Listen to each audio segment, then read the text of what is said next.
योग गुरु बाबा रामदेव के सहयोगी एवं आयुर्वेदिक केंद्र पतंजलि योगापीठ हरिद्वार के अध्यक्ष आचार्य बालकृष्ण नेपाल के दौरे पर हैं। उन्होंने नेपाल के बुटवल स्थित कामाख्या देवी मंदिर पर आयोजित कार्यक्रम के बीच नेपाल में पतंजलि योगपीठ के द्वारा लगभग 1 अरब रुपए के निवेश की घोषणा की, जिससे आने वाले महीनों में नेपाल के विभिन्न स्थानों पर आयुर्वेद एवं योग के केंद्र स्थापित किए जाएंगे। साथ ही जड़ी बूटी की खेती को भी बढ़ावा दिया जाएगा। देखें ये वीडियो। इस महान चाड़ को अवसर में लगभग 40 वर्ष के बाद में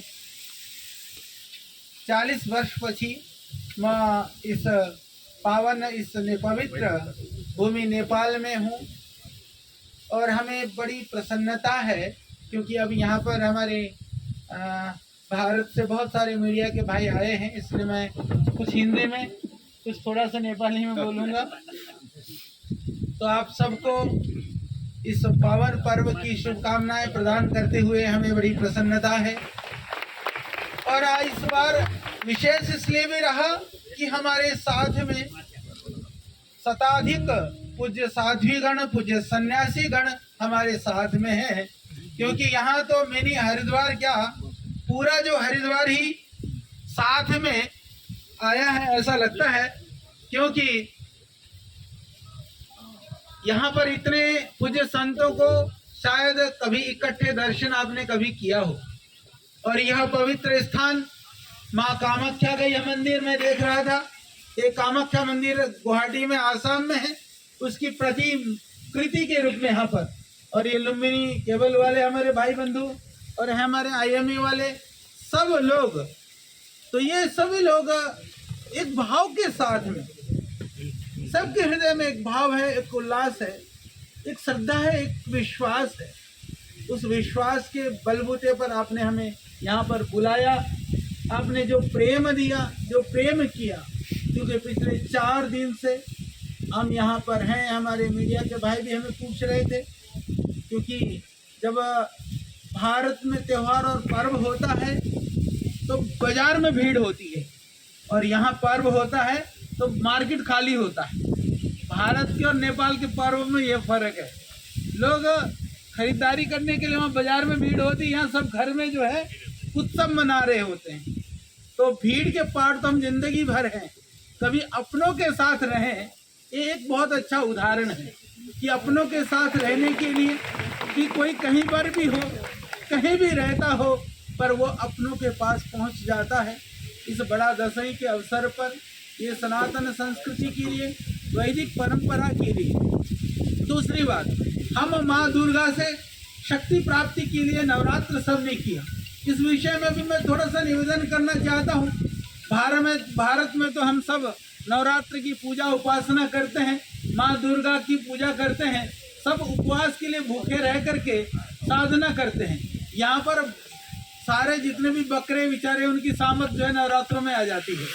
तो थोड़ा शक्ति के लिए उपवास होने से अंतर की शक्ति बढ़ती है, और ज़्यादा ये सब तामसिक पदार्थों के सेवन से, रासायनिक पदार्थों के सेवन से शरीर की शक्ति तो बढ़ती है, पर बुद्धि बढ़े जरूरी है।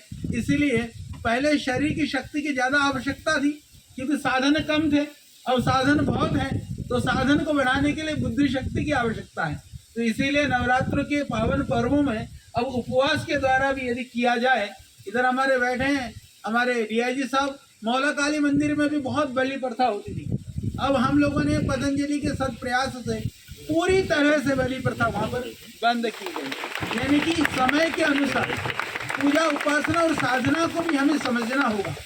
जब हमारे पूर्वजों ने परंपराएं शुरू की होंगी तब उस समय कोई स्थितियां जरूर रही होगी, परंतु आज जो है समय बदल गया है, तो समय बदलने के कारण से चीज़ें भी उसी के हिसाब से हमें परिष्कृत करने की आवश्यकता है। तो हमारी सनातन परंपराओं के प्रति लोगों की रुचि बन रही है, लोगों की निष्ठा बन रही है। तो उस निष्ठा और लोगों की रुचि उनके जीवन को कहीं शांति, समृद्धि और सुख को प्रदान कर रही है। तो हमें बड़ा धेरै खुशी छ। हृदय हृदय को गहराई वाला इस्तो भाव विभोर छु कि नवमी को दिन राती हम रामपुर को गए लगभग 8-9 बजे घर दशहरे को तैयारी करने को बंदा वहाँ धेरे ठूलो भीड़ थी, यानी कि दशहरे की तैयारी जो कर रहे थे उससे ज्यादा भीड़ हमारे पास वहां पर थी। हमने कहा अब तो घर जाओ, रात को जो है अभी हमको कल सुबह दशहरे की तैयारी करनी है। तो दशहरे के दिन भी उसी तरह से लोगों की भावनाएं और श्रद्धा थी। इसी संदेश को लेकर के हमें प्रसन्नता है इस सनातन राष्ट्र हिंदू देश नेपाल में हमारे लगभग 1 लाख से ज्यादा हमारे शिक्षक कार्यकर्ता भाई बहन रात दिन निस्वार्थ भाव से सेवाएं प्रदान कर रहे हैं। छोटे बड़े सब मिला करके 100 से ज्यादा हमारी योग कक्षाओं के सेंटर बने हुए हैं, अलग अलग उनकी माध्यम से सेवा कर रहे हैं। आयुर्वेद महाविद्यालय से लेकर के सेवाश्रम से लेकर के पतंजलि के उत्पाद के 2 यूनिट के द्वारा अभी हम सेवा कर रहे हैं। आगे आने वाले समय पर यहीं भुटौल भैरवा के पास में भी एक और यूनिट प्रारंभ होने जा रहा है। इसके अतिरिक्त वैदिक शिक्षण प्रशिक्षण के लिए बहुत जल्दी हम यहाँ पर बड़े गुरुकुलों की स्थापना करने वाले हैं। इसके अतिरिक्त यहाँ से सब लोगों को हरिद्वार जाना पड़ता है, उसके लिए उनको यहाँ पर सुविधा हो, इसके लिए हम वेलनेस सेंटर की भी यहाँ पर शुरुआत करने वाले हैं। इस तरह से क्योंकि परम श्रद्धेय पूज्य स्वामी जी महाराज ने कभी भी देखिए हमारी सांस्कृतिक विरासत एक है, चाहे भारत है चाहे नेपाल है, राजनीतिक हमारी सीमाएं अलग है, राजनीतिक सीमाओं की एक राजनीतिक महत्ता है, उसको अस्वीकार नहीं कर सकते। परंतु जीवन तो राजनीतिक बॉर्डर से नहीं दिलों के मिलन से चलता है। दिलों का मिलन संस्कृति और सनातन से होती है, वह अखंड अटूट और एक है। इसीलिए कभी भी भारत और नेपाल का संबंध कभी विच्छेद नहीं हो सकता है, कभी उसमें विभेद नहीं हो सकता है। किसी भी तरह का कोई षड्यंत्र या किसी भी तरह की कोई कुठाराघात उसमें चोट और आंच नहीं पहुंचा सकती है, क्योंकि जब उपासना करनी हो तो भारत वाले भी सीताराम बोलते हैं, राम सीता कोई नहीं बोलता। नेपाल की माँ जानकी को पहले याद करना पड़ता है, उसके बाद में भगवान याद आते हैं।